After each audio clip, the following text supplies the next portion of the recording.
The Constitution of India, Preamble. We, the people of India, having solemnly resolved to constitute India into a sovereign, socialist, secular, democratic republic and to secure to all its citizens justice, social, economic and political, liberty of thought, expression, belief, faith and worship, equality of status and of opportunity, and to promote among them all fraternity, assuring the dignity of the individual and the unity and integrity of the nation. In our Constituent Assembly, this 26th day of November 1949, do hereby adopt, enact and give to ourselves this Constitution.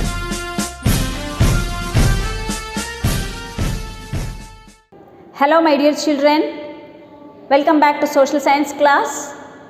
Hope you all are safe and happy. So children, in the last class we discussed natural disasters. In that we discussed the flood that happened in Kerala in 2018. Today we are going to discuss the impact of flood.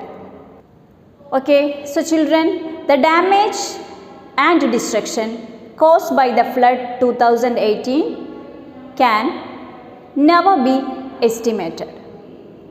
2018 കേരളത്തിലുണ്ടായ പ്രളയത്തിൽ സംഭവിച്ച നാശനഷ്ടങ്ങളെക്കുറിച്ച് നമുക്ക് കറക്റ്റായിട്ട് എന്തൊക്കെ സംഭവിച്ചു അല്ലെങ്കിൽ എത്ര നാശനഷ്ടങ്ങൾ ഉണ്ടായെന്ന് ഇപ്പോഴും നമുക്ക് കണക്കെടുക്കാനായിട്ടില്ല. Children, in the last class you have seen the amount of rainfall we received between 1st August and 19th August. Within this period, torrential rain occurred between 15th and 17th August. അതായത് കഴിഞ്ഞ ക്ലാസ്സിൽ നമ്മൾ discuss ചെയ്താണ് കേരളത്തിലെ 1st ഓഗസ്റ്റിനും 19th ഓഗസ്റ്റിനും ഇടയിൽ പെയ്ത മഴയുടെ കണക്ക് അല്ലേ. ഇതിൽ ഏറ്റവും പ്രളയമുണ്ടാക്കിയ മഴ പെയ്തത് 15th ഓഗസ്റ്റിനും 17th ഓഗസ്റ്റിനും ഇടയിലുള്ള ആ 2 ദിവസങ്ങളിലാണ്. The discharge of water to the reservoirs following these rains was beyond their capacity. The discharged water raised the water to dangerous level in the reservoirs. To manage the excess water in the reservoirs, all the 37 dams were opened. All the 5 shutters of the Idukki dams were opened after a gap of 26 years. അതായത് 26 വർഷങ്ങൾക്ക് ശേഷമാണ് ഇടുക്കി ഡാമിൻ്റെ 5 ഷട്ടറുകളും നമ്മൾ തുറന്നത്. അപ്പോൾ അത്രയും റിസർവോയേഴ്സിന് താങ്ങാൻ പറ്റാത്ത അത്രയും ശക്തമായിട്ടുള്ള വെള്ളമാണ് അതിൽ സംഭരിക്കപ്പെട്ടത്. അതുകൊണ്ട് തന്നെ അത് തുറന്നു വിടാതെ വേറൊരു ഓപ്ഷൻ ഉണ്ടായിരുന്നില്ല. So children, next impact of flood is land slide. ഉരുൾപൊട്ടൽ അല്ലേ, നമ്മൾ ടി വിയിലൂടെയും അല്ലെങ്കിൽ ന്യൂസ് പേപ്പറിലൂടെയൊക്കെ ആയിട്ട് പ്രളയ കാലഘട്ടത്തിൽ ഉരുൾപൊട്ടിയ പല സംഭവങ്ങളും നമ്മൾ കണ്ടിട്ടുണ്ട്. So let's learn more about land slides. The topography of Kerala is in such a way that it slopes from west to east. Numerous hills and steep mountains are situated here. The rains in Idukki and Wayanad caused landslides. As per the estimates, landslides were reported from 381 places, out of which 158 were in Idukki and 56 were in Wayanad. Landslides also occurred in 38 places in Thrissur, 37 places in Malappuram and 27 places in Palakkad. This resulted in large-scale damage and destruction. Okay children, now let's learn how agriculture sector affected by flood. The agriculture sector was wholly affected by the flood. 10.80 lakh farmers were directly affected. The crops like pepper, cardamom, paddy, plantain and vegetables were severely affected by the flood. Children, domestic animals such as cows, goat, buffalo, dogs, hens as well as numerous other living beings lost their lives. Now let's see the death toll that happened by flood. അതായത് പ്രളയം കൊണ്ട് കേരളത്തിലുണ്ടായ മരണനിരക്കിൻ്റെ കണക്കുകളെക്കുറിച്ച് നമുക്ക് നോക്കാം. As per the estimates, 513 people lost their lives between 29 May 2018 and 30 January 2019.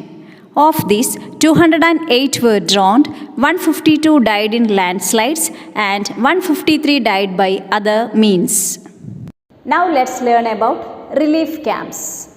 പ്രളയകാലത്ത് നമ്മൾ ഒരുപാട് കേട്ട് പരിചയമുള്ളൊരു വാക്കാണ് ദുരിതാശ്വാസ ക്യാമ്പുകൾ അല്ലേ. Opening of relief camps is an essential migration measure during disasters. The beneficiaries of such camps are from diverse living conditions. The diversities may be social, economic or religious. Okay children, now let's learn about the rescue operations during flood. It is an incomparable experience that Kerala put before the world, that how a whole society can engage in rescue operations in the event of a disaster. Flood rose to uncontrollable limits. Army, Navy, Air Force swing into actions. Different departments and officials under the government of Kerala worked hard throughout day and night.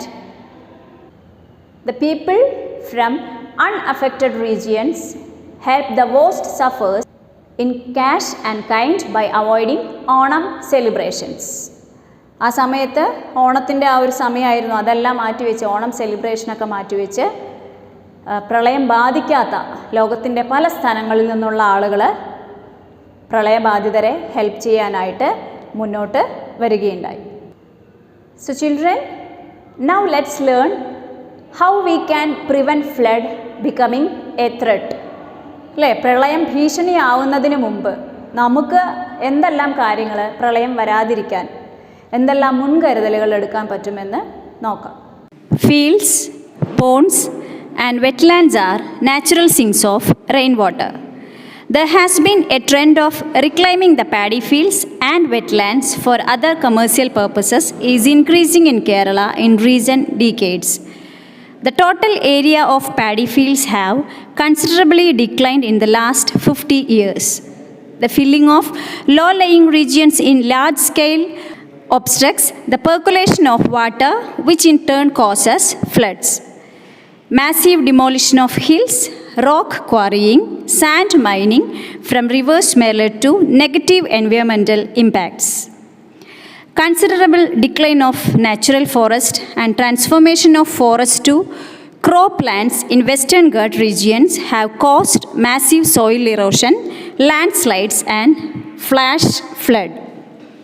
The people of Kerala have to nurture a new development culture with the protection of environment, soil, rivers and wetlands. The people of Kerala have awareness and skill to go on with development activities without causing much harm to the natural environment. We can rebuild a new Kerala by developing a new perspective of development. Okay children, that's all for today. We will meet in the next class with a new lesson. Bye.